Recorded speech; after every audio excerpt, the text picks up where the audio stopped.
भगवान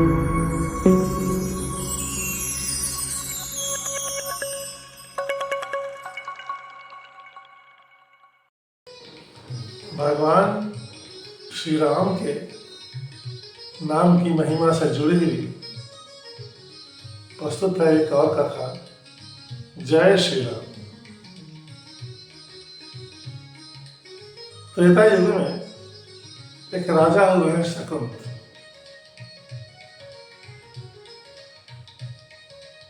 नारद जी के कहने पर अहंकारवश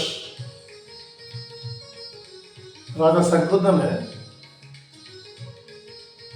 विश्वामित्र को देखकर उन्हें प्रणाम नहीं किया। इससे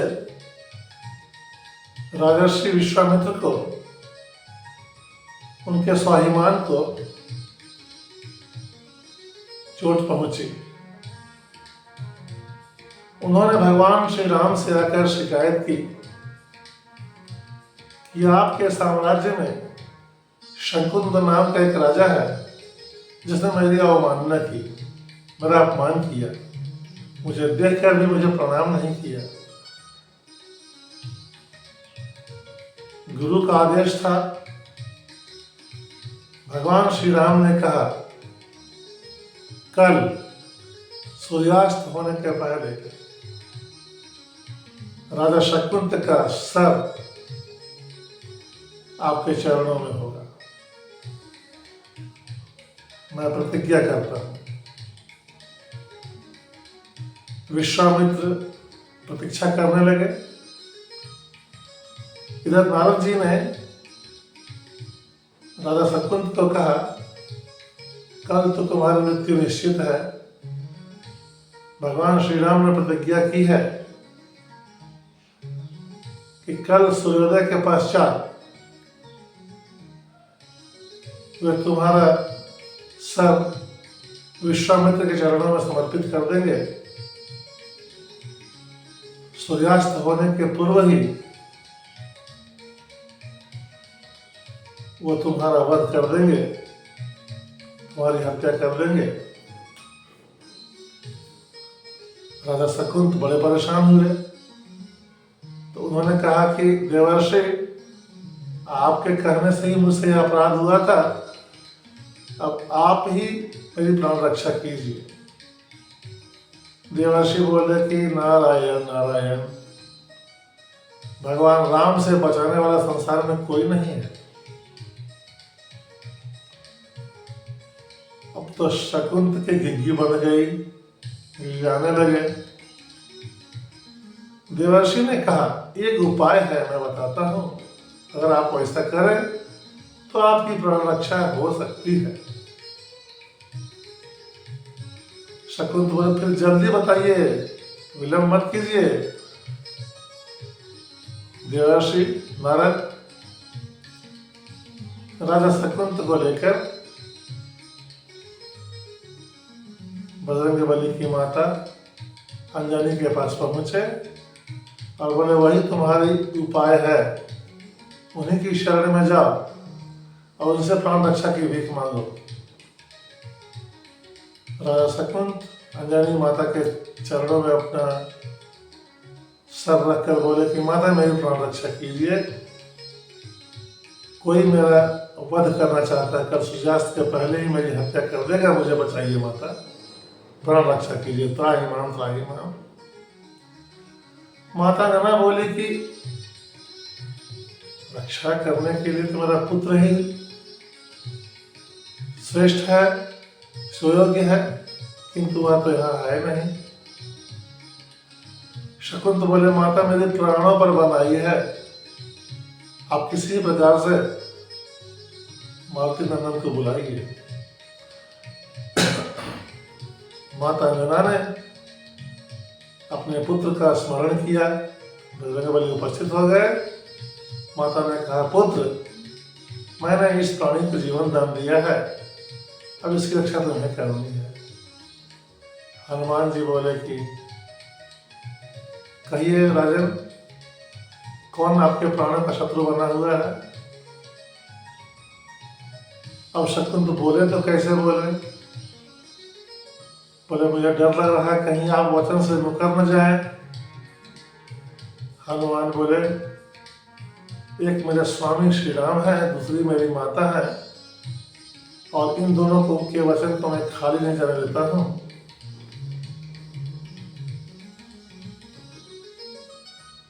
तो आप बताइए आपका क्या संकट है। शकुंत ने सकुचाते हुए हनुमान जी से कहा कि अज्ञानतावश मुझसे एक अपराध हो गया। देवर्षि नारद के कहने पर मैंने राजर्षि विश्वामित्र का अपमान कर दिया, उन्हें प्रणाम नहीं किया। तो वो क्रुद्ध होकर श्री राम के पास चले गए। प्रभु श्री राम ने यह प्रतिज्ञा कर ली है कि कल सूर्यास्त के पहले वो मेरा सर विश्वामित्र के चरणों में रख लेंगे। हनुमान जी दुविधा में पड़ गए। बड़ी विचित्र बात है, एक तरफ हमारे आराध्य प्रभु श्री राम है, दूसरी ओर माता का वचन है। किंतु वचन में बद्ध तो मारुति नंदन भी हो चुके थे। बोले ठीक है, कोई न कोई रास्ता तो अपनाना ही पड़ेगा। राजा शकुंत को एक एकांत स्थान में ले गए, एक वृक्ष के नीचे बिठा दिया और बोले भगवान श्री राम नाम का जप करते रहो। जय श्री राम जय श्री राम जय श्री राम जय श्री राम जपते रहो, कोई तुम्हारा बाल विवाह नहीं कर सकता। शकुंत बैठ गए। उन्हें कुछ संशय भी था, किंतु हनुमान जी ने कहा कि मैं आपके साथ हूं, आपका बाल विवाह नहीं होने दूंगा। राजा शकुंत जय श्री राम जय श्री राम जय श्री राम जय श्री राम जपने लगे।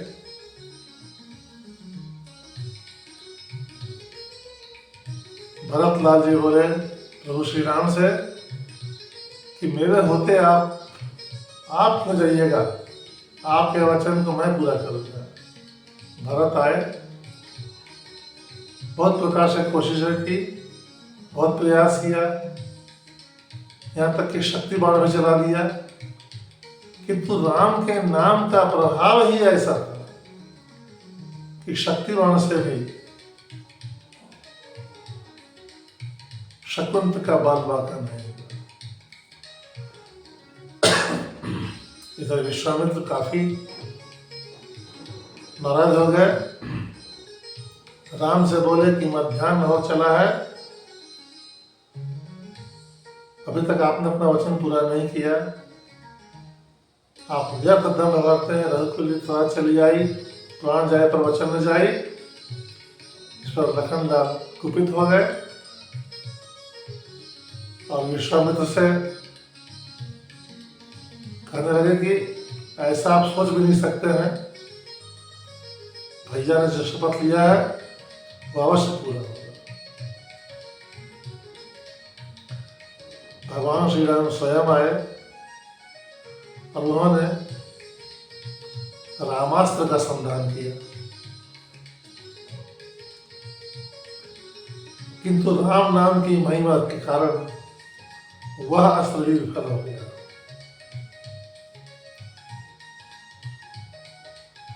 तब हनुमान जी ने राजा शकुंत से कहा कि मेरे प्रभु श्री राम की प्रतिज्ञा है कि आपका सिर गुरुदेव के चरणों में होगा, आप जाकर अपना सिर उनके चरणों में रख दीजिए। शकुंत दौड़ कर आए, विश्वामित्र के चरणों में अपना सर रख दिया। इस प्रकार भगवान राम की प्रतिज्ञा पूरी हुई। विश्वामित्र का क्रोध भी शांत हुआ। तो इतना बड़ा प्रभाव है भगवान श्री राम के नाम का कि उस पर किसी भी अस्त्र और शस्त्र का प्रयोग कोई प्रभाव नहीं दिखला सकता है। आप सभी अपने जीवन में इस अमोघ राम मंत्र का जाप करके अपने जीवन को सफल करें सार्थक करें। इन्हीं शुभकामनाओं के साथ जय श्री राम।